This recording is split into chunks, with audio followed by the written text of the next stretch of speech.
Alô, galera! Está no ar mais um episódio Penidos Podcast, com o mais brabo e o mais querido. Já deixa o seu like, se inscreva e é fundamental que você pegue o link e compartilhe pra geral, porque ele está de volta. O mais charmoso campeonato do futebol brasileiro cariocão. E para falar de campeonato carioca, e não só de campeonato carioca, uma grande figura que, para nossa sorte, ainda é nosso grande amigo. Grande amigo, Apresente, grande figura, homem do futebol. Brabo. Que é da Federação de Futebol do Rio de Janeiro, da Conmebol. Isso. Ele é vice-presidente, né, de competições, diretor de competições da Federação. Temos algumas novidades nesse campeonato carioca que vai começar agora. E, aliás, vai começar que o horário vai ser diferente também, né? Vou chamar aqui o Marcelo Viana. Ele é delegado dos jogos da Conmebol. Me manda muito. Manda pra caramba, manda pra cacete. Manda muito no futebol carioca, sabe tudo. E o futebol carioca no momento de ouro, né, Marcelão? Marcelo, só dá nós, é tudo Rio. É verdade, gente. Primeiramente, obrigado aí pelo convite. Prazer estar aqui com vocês. E é isso, acho que esse momento do futebol do Rio, né? Acho que nos enche todos nós de orgulho, né? Que nós que trabalhamos com futebol. E a gente vê que quando eu cheguei na federação há 22 anos atrás, o futebol do Rio tinha uma defasagem muito grande, né? A gente não tinha centro de treinamentos, o futebol de São Paulo vencia os campeonatos, o próprio Flamengo, que é um clube que tradicionalmente tem um poderio de vencer campeonatos com mais frequência, passava grandes tempos sem ganhar campeonato brasileiro, e isso de uns anos para cá, com o trabalho de todos, hoje todo mundo tem seu centro de treinamento, cada um dentro de um nível, né?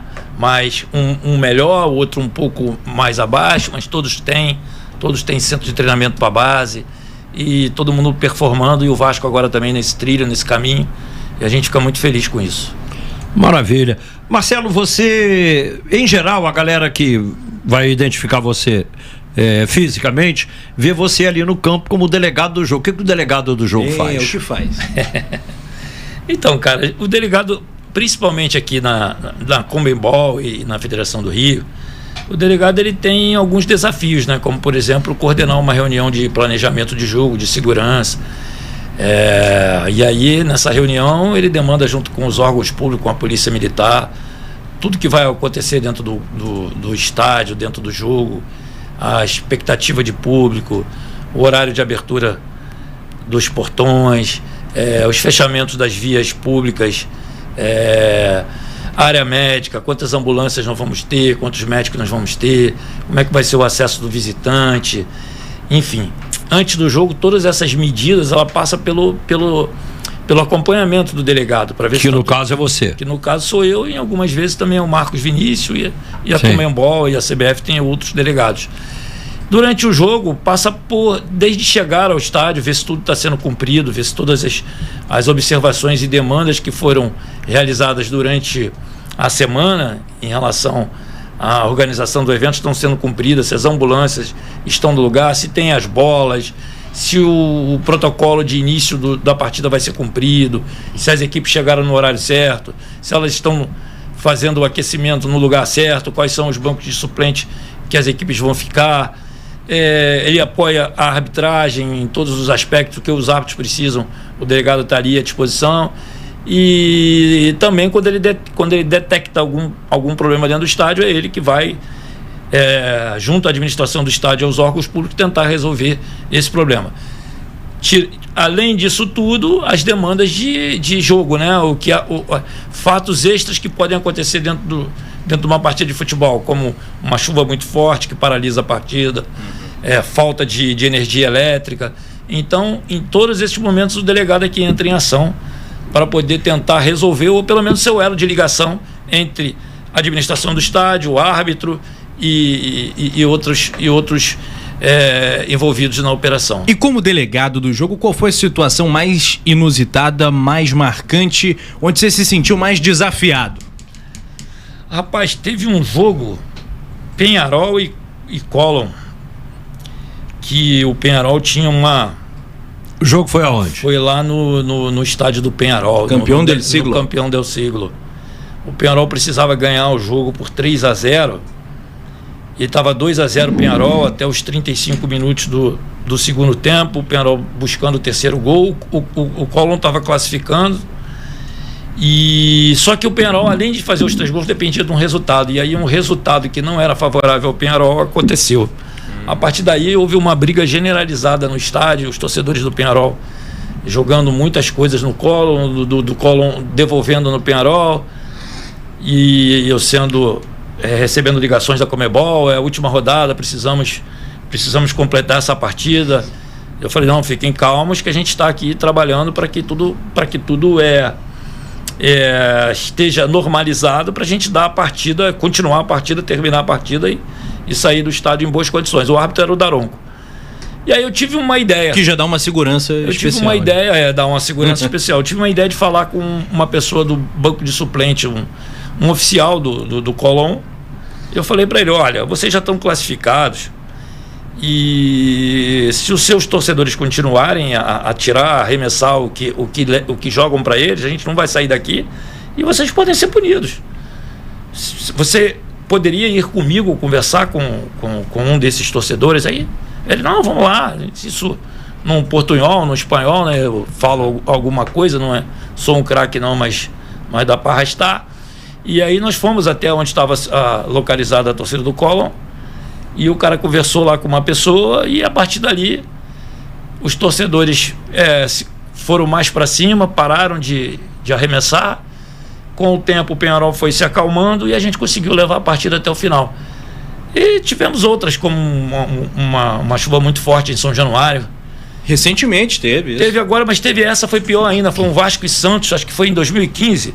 Que o Vasco precisava ganhar aquele jogo, precisava jogar, e o Santos estava com um time suplente porque ia jogar um jogo da Libertadores, então enfim, e aí vem aquela pressão do jogo ter que continuar. Foi um desafio muito grande de conseguir rodo, de conseguir bomba para poder tirar a água do túnel, que o túnel onde os atletas saem ficou muito cheio de água, né?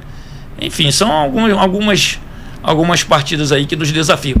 Tem uma muito boa, isso até já não acontece mais, porque a partir daí eu conversei com o presidente Rubens e a gente modificou. Mas até, sei lá, 6, 7, 8 anos atrás, se a partida começasse e ela fosse interrompida antes do início do segundo tempo, ela começava de novo. O placar zerava e ela começava de novo. E isso não acontece mais hoje. Hoje a gente completa a partida. Isso até os 30 minutos do segundo tempo. Após os 30 minutos do segundo tempo, se alguém der causa, a partida é encerrada, ou o resultado é computado, ou quem deu causa perde o jogo por 3-0, ou se o placar tiver no momento maior que o 3-0, o placar de momento. Só que nesse momento não era assim, e o Flamengo fez 1-0 no Vasco, numa quarta-feira à noite, uma chuva muito grande. Ainda era o doutor Eurico, e aí o doutor Eurico, esperto, o Eurico sempre foi um cara muito atento aos regulamentos, uma pressão muito grande para que o jogo não continuasse. E enfim, foi sabe, eu tive que ir para dentro do vestiário. Quanto tempo tinha de jogo? Devia ter 25, 30 minutos do primeiro tempo, ainda não tinha terminado o primeiro tempo. O gol do Flamengo então fica anulado porque começa o jogo de novo. Isso foi aquele gol do Alexandro, né? O Martins Silva deu um passe e a bola parou na poça e o Alexandro fez o gol. Isso. E aí nós trouxemos a equipe de arbitragem para dentro do campo, esperamos 30 minutos, fomos lá, a chuva deu uma diminuída. E assim, não tinha como a gente não tentar seguir com aquela partida até o final, porque as ruas no entorno do Maracanã ficaram muito alagadas. Sim. Então você liberar o torcedor também seria muito perigoso. Até porque o torcedor não tinha como sair, né? Justamente, a gente tem que só pensar... se fosse nadando. Nós, o delegado, com a administração do estádio e com as autoridades, a gente tem que pensar em todos esses detalhes. Isso é muito importante, como também quando demora muito o jogo a seguir, a gente tem que pensar na alimentação dos atletas, mas enfim. Mas vamos voltar pro tema. E aí a gente conseguiu fazer a partida retornar, e logo que a bola rolou, o Vasco empatou o jogo, o gol do Éder Luiz. E aí já tirou um peso de cima de mim. Matou, agora é com ele. Mas se não me falha a memória, no segundo tempo o Flamengo ganhou. Foi 2-1 esse jogo. Mas enfim, cara, foi É um perrengue, né? Realmente, quando termina, você está bem exausto. Agora, como é que é a relação do delegado? Você, por exemplo, que é uma pessoa dócil, educada e tal, mas se você tem que manter uma postura ali com absoluta firmeza, sobretudo com os árbitros. Com o jogador não tem encrenca, né? Mas com a arbitragem, como é que é? Porque os jogadores, eventualmente o banco de reserva, pressiona muito o juiz e bandeirinha. Sim, então, Penido, em relação aos jogos da Conmebol, vocês têm aqui o conhecimento no Brasil, na América do Sul, que a Conmebol tem um nível de multas, né?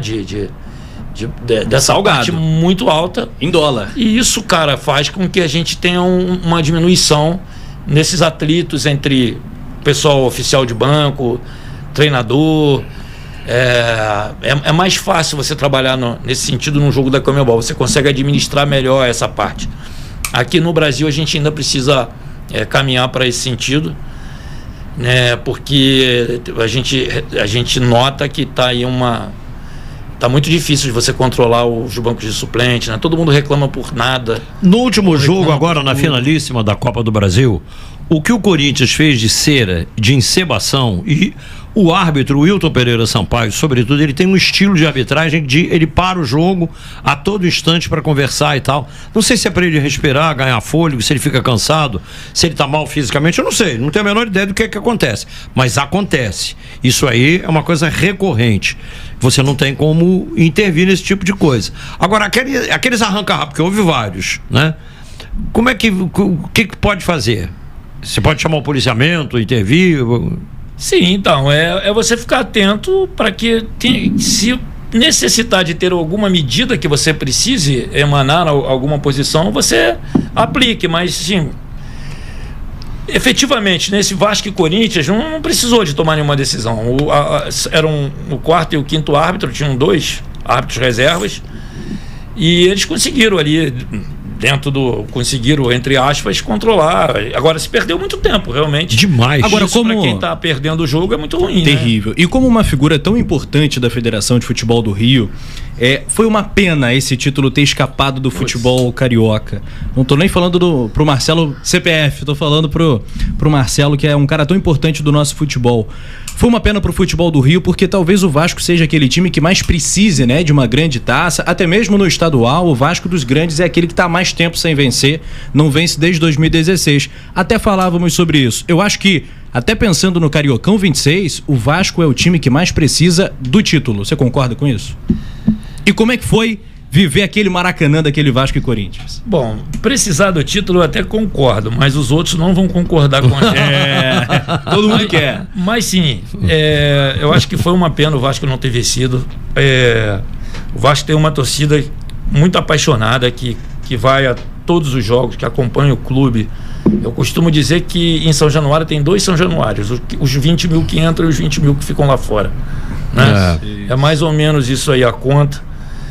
E a gente vê que é uma torcida que, mesmo com os problemas, mesmo não ganhando competições nacionais desde 2011 com a Copa do Brasil, é uma torcida que vai se renovando. O que tinha de crianças no Maracanã nesse domingo, e foram esses pequenos que mais sofreram, né? O que deixa a gente mais triste é isso mesmo. O Vasco precisava dessa vitória. Eu acho que se o Vasco vencesse, além do título nacional, o Vasco já marcava um confronto contra o Flamengo, que seria a Supercopa, e é o Vasco voltando ao game. Era o Vasco na fase de grupos da Libertadores, é o Vasco voltando no game, né?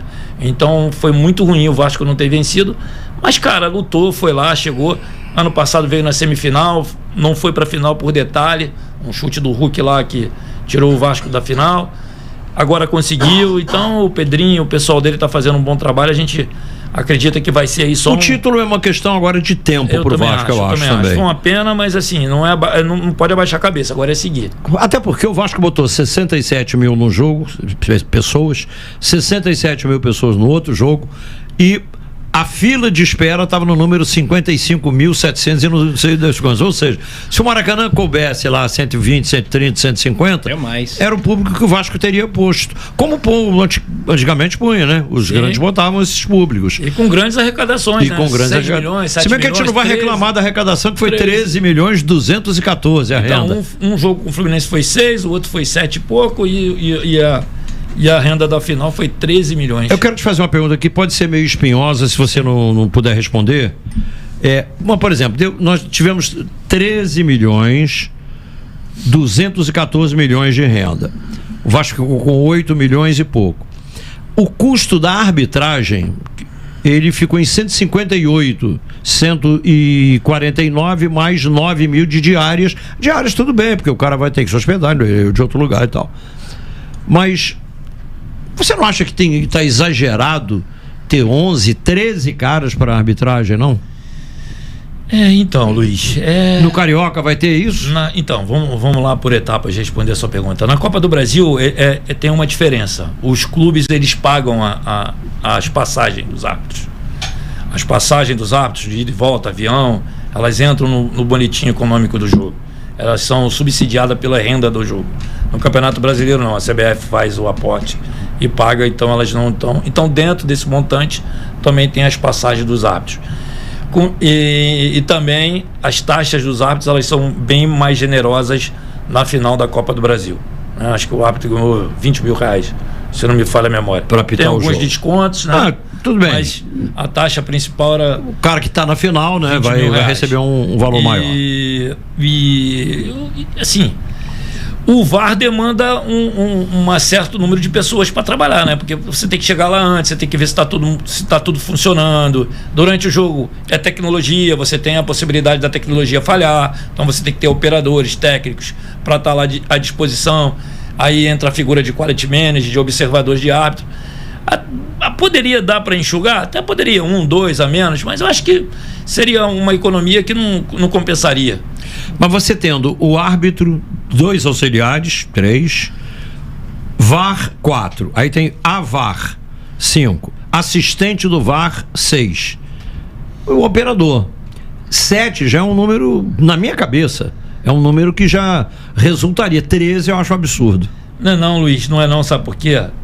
O VAR ele é complexo. Às vezes você tem uma jogada que ela não foi determinada dentro do campo por uma indicação do árbitro, ela continuou, mas ela foi uma jogada que pode ter sido originada um pênalti ou uma falta, uma possível expulsão, e ela seguiu. Nesse momento, o VAR, o árbitro de vídeo, continua acompanhando. O AVAR já vai buscando as imagens para poder... esse AVAR tem que existir. Todo mundo ali tem uma função. O quality manager, ele está ali o tempo inteiro para se cair alguma coisa, se cair o sinal. É o que eu te falei. Poderia ser enxugado em 1, 2 pessoas?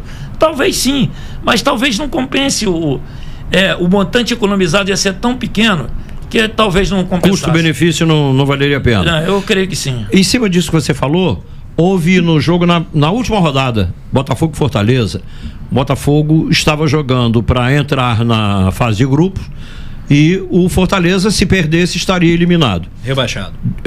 Rebaixado. Como foi? Mas aí estava 2-1, o Botafogo tinha virado o jogo. Eles abriram o placar, o Botafogo virou. Quando o Botafogo fez o outro gol, que praticamente sepultava ali o placar, né? O árbitro deu o gol, o Botafogo comemorou, a torcida comemorou, e o VAR chamou e disse: olha, a bola bateu no braço do Marçal, na jogada, o Botafogo foi pro ataque. Na origem do lance. A bola bateu no braço dele, o zagueiro rebateu, caiu no meio campo, houve lançamento, saiu o gol. Então, anula o gol, em vez de ficar 3-1 Botafogo, continua 2-1, ele bate o pênalti, bateu, fez, ficou 2-2. O 3-1 virou 2-2. Nesse tipo de circunstância, e realmente foi pênalti mesmo. Tudo bem que o Botafogo depois meteu mais 2, ganhou o jogo 4-2. Para o Fortaleza não resolveu nada, que ele acabou rebaixado. Mas nesse tipo de circunstância, o VAR é o AVAR nesse caso. Sim, nesse tipo de circunstância o árbitro de vídeo continua acompanhando o jogo e o AVAR vai buscar as informações, tudo que aconteceu, para quando o jogo paralisar, ele já está preparando já o ponto certo para ir buscar o equilíbrio e buscar a decisão final. Em termos de regulamento, a famosa bula do Cariocão 2026, o que vai ter de melhoria em relação às últimas edições? Então, na verdade, quando você vai buscar uma diminuição de datas, que é o que precisa ser feito... Agora 10, né?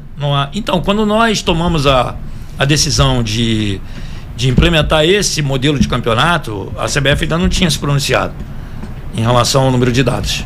Mas nós já tínhamos tomado a decisão de... Antecipadamente de realizar o campeonato com 10 datas. Aí logo depois, a CBF, 1 mês, 2 meses depois, a CBF informou que seria realizado nesse modelo com 11 datas. Nós vamos até utilizar só 10, não 11, porque a nossa final é única. E a partir daí a gente foi buscar o melhor modelo, né? E chegou-se ao consenso, assim, eu fiz um esboço e aí depois, com as trocas, com sempre outras pessoas vendo e trocando informações, a gente vai chegando no modelo, vai depois apresentando para os clubes, e a gente chegou na conclusão de que 2 grupos de 6, dividindo o número de grandes clubes, 2 para cada, para equilibrar, sorteando os demais, a gente conseguiria jogar entre os grupo contra grupo. Isso, time do grupo A contra time do grupo B. Time do grupo A contra grupo B, classificar 4 de cada grupo. Os 2 últimos, eles vão para uma espécie de luta contra o descenso. Eles vão jogar entre eles para não descer. E esses 4 avançam e vão para umas quartas de final, depois semifinal e depois uma final única. Na semifinal tem ida e volta? Ida e volta. Então, a quarta de final é um jogo só. Sim. Com o mandante, com o melhor qualificado na fase classificatória, que a gente chama de Taça Guanabara, sendo mandante. Então, o primeiro e o segundo de cada grupo serão o mandante, porque o cruzamento é 1 com o 4 do grupo e 2 com o 3 do grupo. Então, 1 com o 4 do grupo e 2 com o 3. Porque cruza e depois joga todo dentro do grupo. Tem vantagem, além de ser... Não tem vantagem nas quartas de final. A única vantagem que tem é que o primeiro e o segundo são os mandantes da partida. E a semifinal são 2 partidas, ida e volta. E também, se o Botafogo quiser jogar no Newton Santos, é no Newton Santos? Pode. Se o Vasco quiser jogar em São Januário, é em São Januário? O Vasco não pode jogar em São Januário por uma tradição do Campeonato Estadual de dividir as torcidas em 50%. Então, certo, o estádio de São Januário ele não possui essa possibilidade. Dentro dos seus laudos técnicos, São Januário só tem a possibilidade de dividir 90% por 5% para outro time. Os 5% sobra aí porque a polícia entende que é a área que separa uma torcida da outra. É o pulmãozinho que se faz para poder separar uma torcida da outra. Então o Vasco não conseguiria jogar em São Januário os clássicos como sempre foi assim, né? Pelo menos desde que eu entendo. Também no clássico jogar em São Januário não faria muito sentido não, porque são públicos, o Campeonato Carioca, muita gente até não sabe disso, mas ele é recordista de público. Sim. Os jogos das finais do Campeonato Carioca, todo ano é 60 mil, 65, 70 mil. A gente demora a ser superado aí nos brasileiros da vida depois, demora 2, 3 meses até ser superado. É verdade. Mas é isso, mas o Vasco vai ter a possibilidade de ir por umas quartas de final ao se deparar contra um clube de menor expressão, que hoje no futebol do Rio nós chamamos de clube formador, né? Porque a gente vai para o lado de que eles formam atletas. Eles Vasco, são muito importantes. Nessa possibilidade, o Vasco joga assim como mandante em São Januário, ele querendo, é claro. Eu sei que você é um cara muito técnico, mas não tem como o torcedor do Vasco não pensar como vai ser quando o São Januário estiver reformado, tiver uma nova estrutura. Você acha que dependendo dessa reforma do Vasco da Gama, o Vasco vai poder levar clássicos para São Januário? Vai ter esse tipo de autorização? Olha, é uma pergunta muito interessante que você me fez e é que eu não consigo para você te dar uma exatidão na minha resposta. Mas meu sentimento, eu acho que realizar uma reforma em São Januário de mais de 500 milhões e o Vasco não conseguir depois jogar contra um clube grande lá, eu acho que não tem cabimento. Concordo. Então eu não consigo precisar para você se vai poder, mas eu acho que deve. Senão não tem que poder. Vai ser do interesse do Vasco levar o clássico. Os outros aí, ó, o Atlético Mineiro lá no estádio dele, na arena dele, sim, o Palmeiras na arena dele, esses estádios são estádios desse tipo de público, essa dimensão aí. Não há cabimento. 45 mil pessoas, 50 mil, outro 48, 42. todos jogam em casa. A final do campeonato vai ser necessariamente no Maracanã? Ou se, por exemplo, Brasília colocar um dinheiro formidável, quiser levar a final para Brasília, isso pode acontecer? A final única que... A gente pode até entrar nesse debate, é uma boa ou não? A galera pode comentar, você gosta da final única pro Campeonato Carioca e vai ser necessariamente no Maraca? Pode sim. O estádio apontado para o primeiro campeonato com final única é o Maracanã, mas há sim um artigo no regulamento que aponta essa possibilidade, desde que os dois clubes concordem e a federação faça a anuência. Perfeito. Então não adianta alguém querer. Os dois precisam estar unidos nessa decisão. Um não quer, é Maracanã. E a federação tem que entender também que é viável, que dá para fazer e que vai ser melhor para o futebol. Agora, Marcelo, estou conversando aqui com o Marcelo Viana, que é o vice-presidente de competições da Federação do Rio de Janeiro e da Conmebol.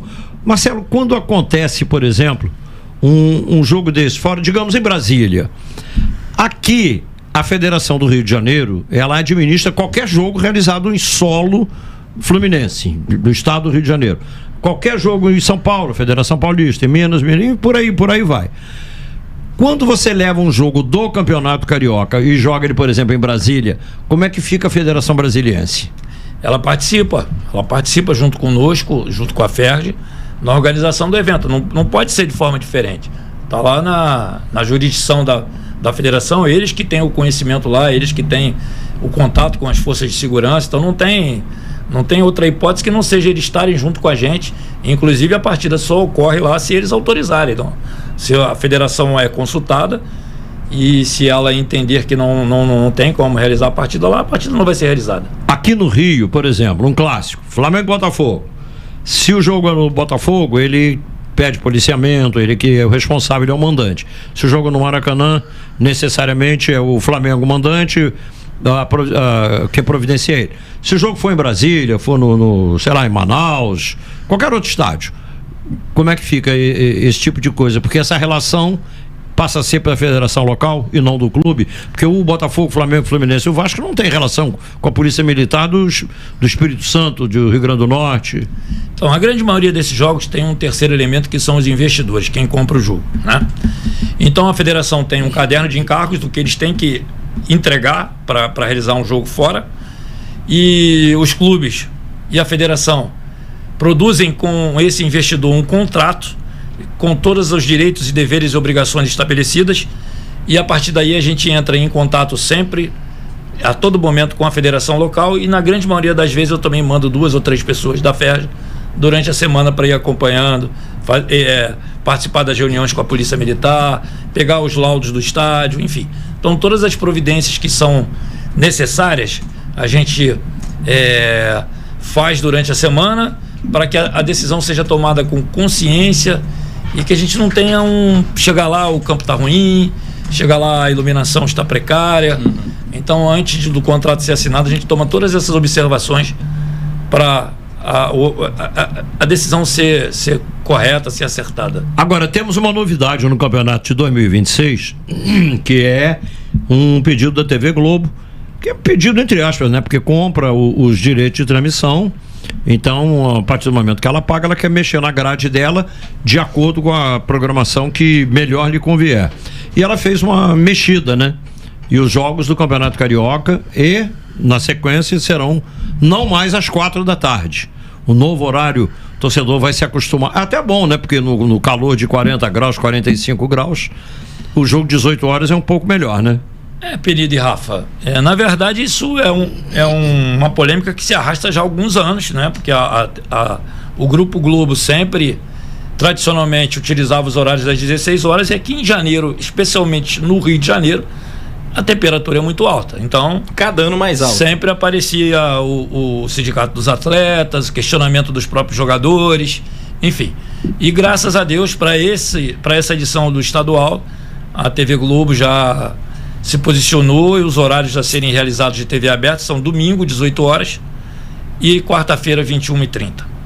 Isso aí está sacramentado. Está sacramentado. Porque parece que são os horários, né, Rafa? Que a torcida também está mais habituada, né? Claro, pra galera é uma boa. Vou pedir de novo o like da rapaziada e compartilhe pra geral. O canal Tupi Esportes bateu mais de 1 milhão de inscritos recentemente e a gente conta com a sua ajuda pra crescer cada vez mais. Ô Marcelo Viana, seguinte pergunta. Eu lembro, no campeonato retrasado, em 2024, o Tite, que aliás foi até campeão com o Flamengo, ele falou: o campeonato carioca é o mais forte do Brasil. Ele já jogou o Gauchão, Paulistão, foi campeão estadual lá. Agora vai jogar o Mineirão. Vai jogar o Mineirão no Cruzeiro. O campeonato carioca é o mais forte do Brasil? Em termos de público, já falamos o sucesso que é. Foi primeiro um abraço aí pro Tite, que ele tem a sua retomada de carreira com sucesso, né? Que Deus o abençoe lá. Uma figura humana muito boa. Ele, sua família.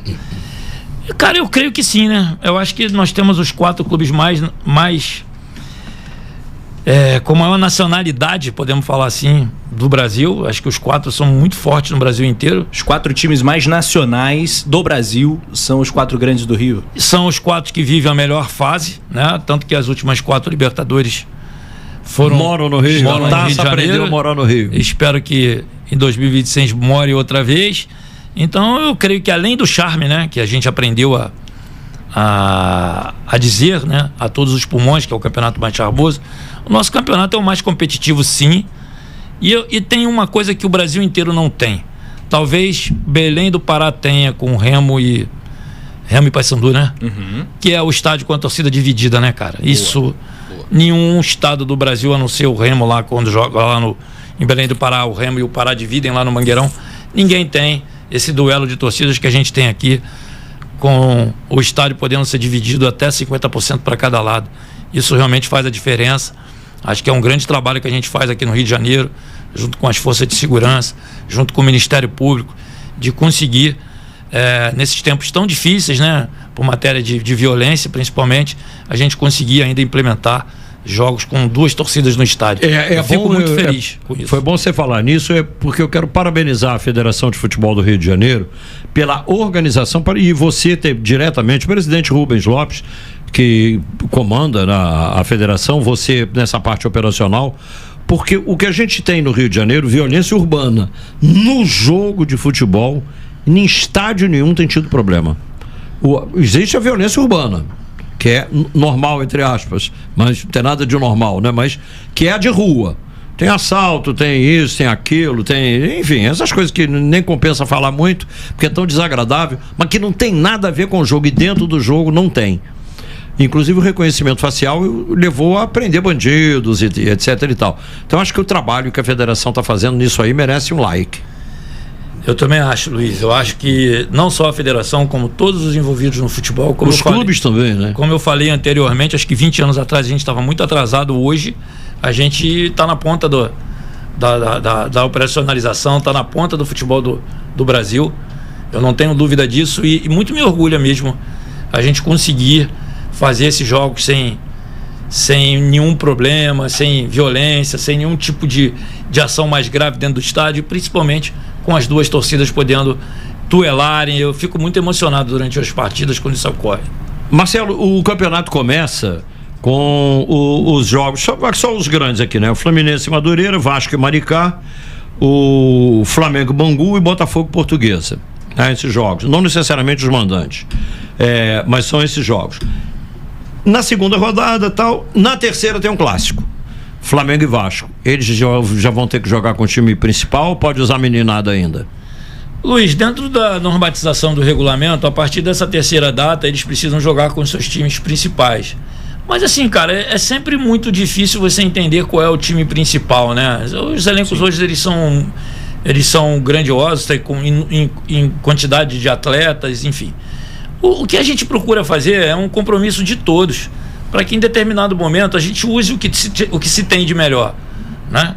Acho que esse é o principal do regulamento, mostrar para quem compra o campeonato, para quem investe no campeonato e para quem consome o campeonato, que a partir de um determinado momento todo mundo vai estar unido ali e vai fazer e vai utilizar os seus melhores jogadores, vai fazer o melhor para o evento. Acho que o principal dessa normatização é essa. E aí, mas por que isso?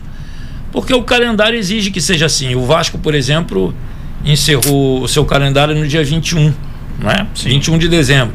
O mesmo problema que o Corinthians vai ter lá em São Paulo. O Flamengo também, né? O Flamengo é um pouco antes. O Flamengo foi um pouquinho antes, na quarta-feira, dia 17.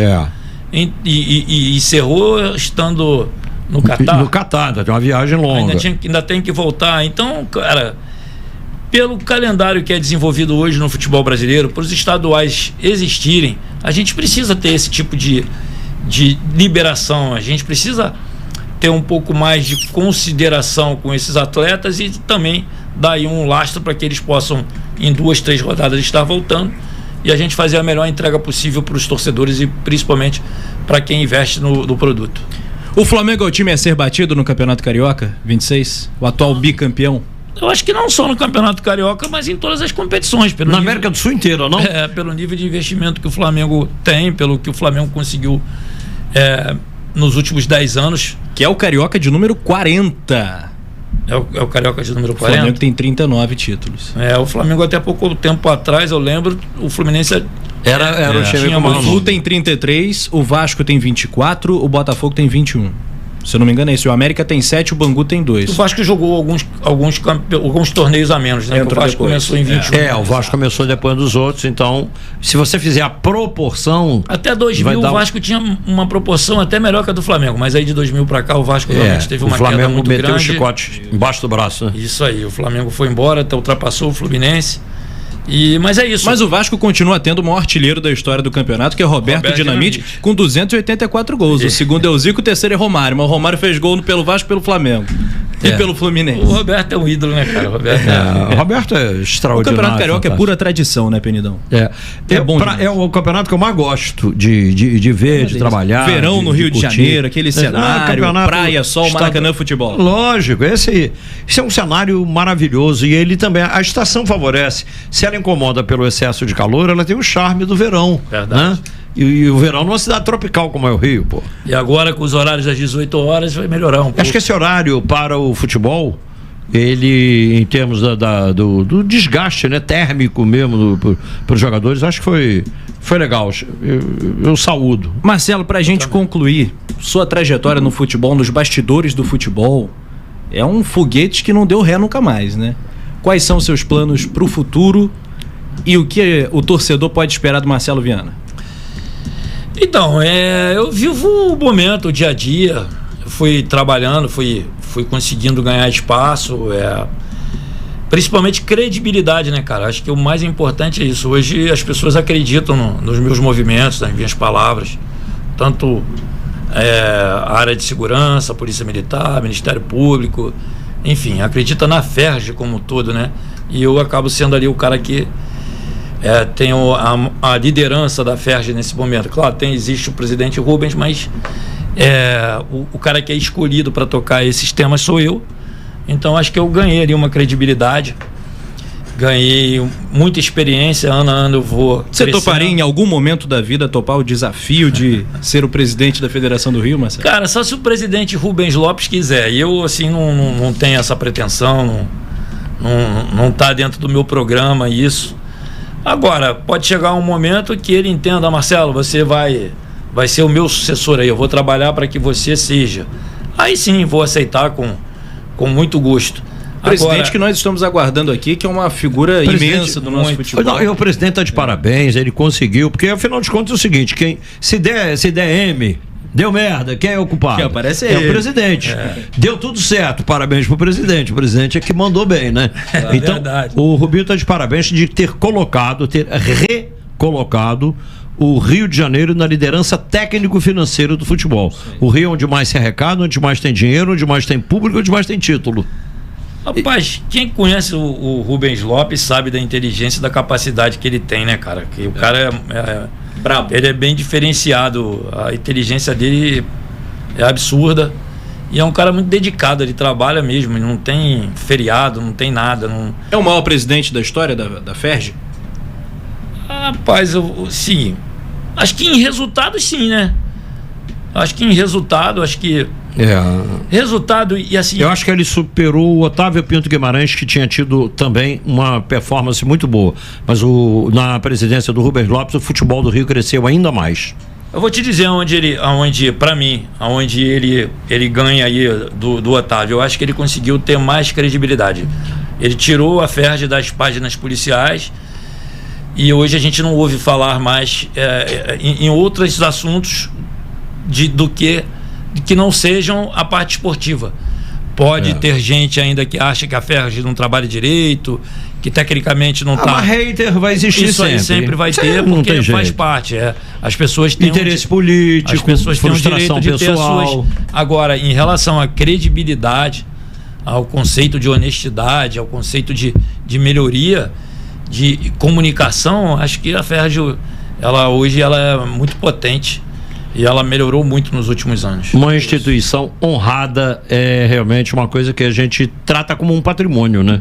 E o Rio tem isso. Nós temos um quadro aqui, que é o quadro final, né? Que é o Gol da Sua Vida. Marcelo Viana, um apaixonado por futebol, obviamente, todos somos aqui. Qual foi o gol mais marcante da sua vida, Marcelo Viana?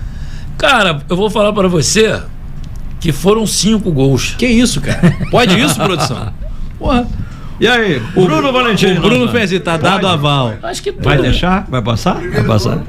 Primeiro do ano pode. Dá uma molezinha pra você. Cara, sim, vamos lá. Deixa eu explicar pra vocês. Todos nós temos um time, né? E eu sou Vasco. Você vê que a gente foi amigo, a gente não perguntou, ele que falou. E eu sou Vasco. Todo mundo tem um time. E eu acho que eu como torcedor, o jogo que mais me emocionou foi a volta do Roberto, quando ele fez 5 gols contra o Corinthians. Eu lembro disso até hoje. Por isso que eu falei, podem ser 5.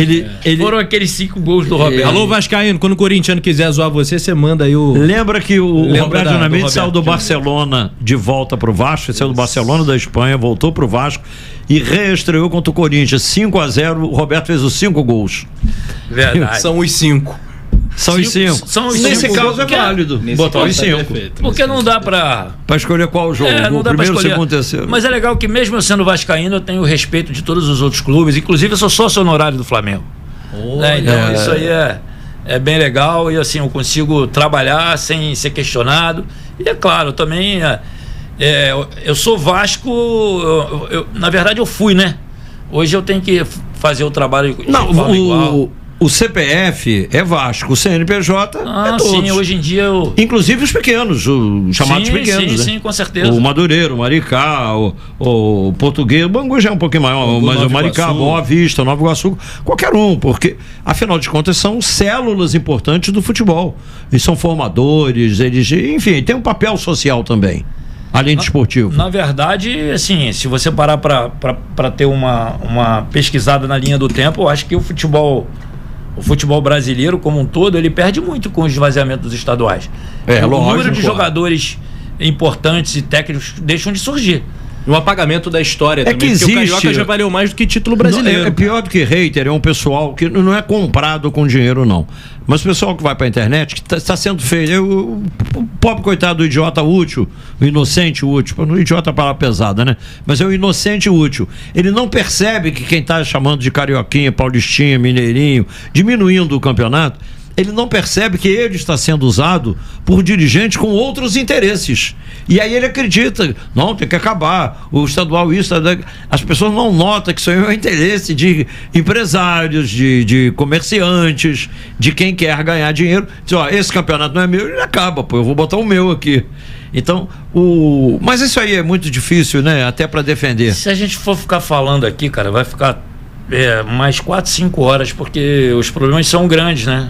Porque, infelizmente, a grande maioria entende que os problemas do calendário nacional, eles vêm em função dos campeonatos estaduais, quando não é, cara. Não tem nada a ver. Não é. Mas você abre a internet, o que tem de inocente útil dizendo, acaba com o estadual que resolve o problema. Não vai resolver o problema. Parece que ele é o diretor financeiro da TV que compra os direitos. Temos um país de dimensão continental e as competições, na forma da hierarquia do futebol, a FIFA, ela determina as suas datas, a Conmebol determina delas. Hoje nós temos uma Copa Sul-Americana com 44 clubes, uma Libertadores com 47.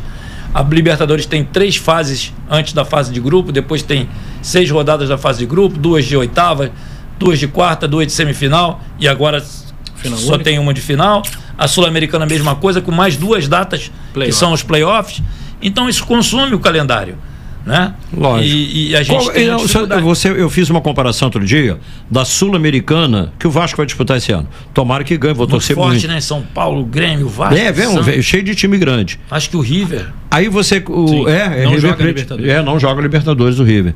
Então você vê o seguinte: a Sul-Americana é a Série B da Libertadores, não é isso? Sim. Se você comparar as competições, a fase preliminar da Copa do Brasil, ela não pega, não engraxa a chuteira dos campeonatos regionais. Mas essas competições precisam existir, igual a Copinha que está começando aí agora, está no meio, né? Por que existe isso? É legal que exista. Ali aparecem valores, pessoas que suaram a camisa, que chegaram com dificuldade. A gente não pode excluir o pobre só porque é pobre. A gente não pode excluir o time pequeno só porque ele é pequeno. Ele tem uma baita contribuição para dar. Sim. Senão você vira um Hitler da vida. Mata os pobres, mata isso, mata aquilo. Não me agradou, eu tiro. Não é assim que funciona, né? Tem que ser uma coisa democrática, justa, que contemple a todo mundo e não apenas os interesses financeiros e pessoais e políticos de algumas pessoas. É verdade. Então, parabéns à federação. Obrigado. Seu recado final, Marcelo Viana, de novo uma alegria receber você aqui no Penidos Podcast. Meu recado final é informar que nós estamos trabalhando com muito afinco para a melhoria do campeonato estadual, para essa primeira edição com essa nova fórmula. Dizer que a partir do dia 14 o campeonato inicia. Transmissões do Grupo Globo, no Premier, no Sport TV, na Rádio Tupi, na TV Globo e, claro, na Rádio Tupi. Com mais emoção. Com o Luiz Penido, com o vamos botar para derreter. Com o Gerson, com o Dé, com o Heraldo, fala, mas isso aí, com o Gerson, Canhotinho, Heraldo Leite, Luiz, o time inteiro. Super craques. Ter tomada de decisão aí dos últimos ajustes que o campeonato precisa e no dia 14 a gente fazer a bola rolar. Valeu. Este é Marcelo Viana. Bravo demais. Vice-presidente de competições da Federação do Rio de Janeiro, delegado também dos Jogos e da Conmebol. Obrigado pela sua participação, queridaço. Foi muito bom ter você aqui. Prazer foi meu, gente. Tchau, galera. Até o próximo Penidos Podcast.